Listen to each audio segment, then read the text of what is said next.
Welcome back to Common Fighting Game Questions, where I answer questions that are common about fighting games.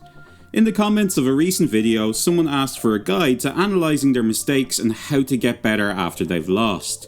I think it'll be impossible to cover all of the angles involved in getting better in a short video, but I'll try my best to give a couple of worthwhile hints for newer players. First, you should look into what happens that leaves you open to big damage you took in the round. If you took a large risk such as Wake Up Dragon Punch in Street Fighter, you should analyse the risk versus reward on your choices. Using the above example, if you're getting hurt often from too many risky moves, it's time to cut down on them. You are taking too much risk for too little reward.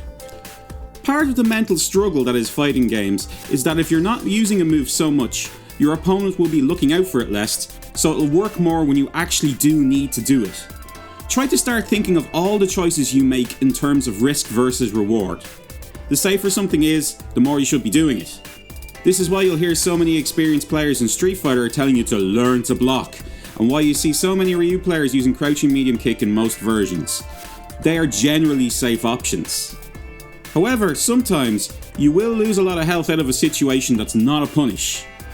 In this case, you have to determine what's happening to put you under the pressure that leads to you getting hit. The most common thing I see in this category is blocking an air attack and then being put under pressure.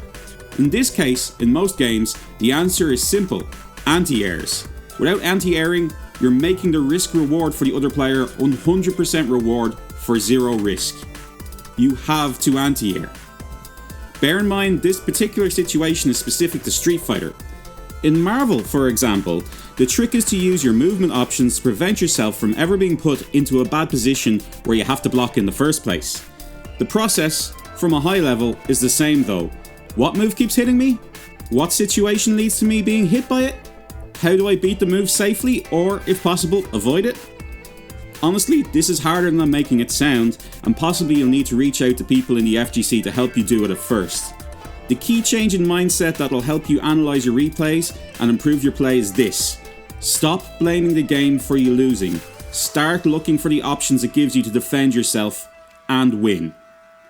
This is far from a complete list of ways you can improve yourself, but if you can make this one change in your playstyle and mindset like that, you've already leveled up your way of looking at fighting games. If you have any questions, please leave them in the comment below. Bye bye!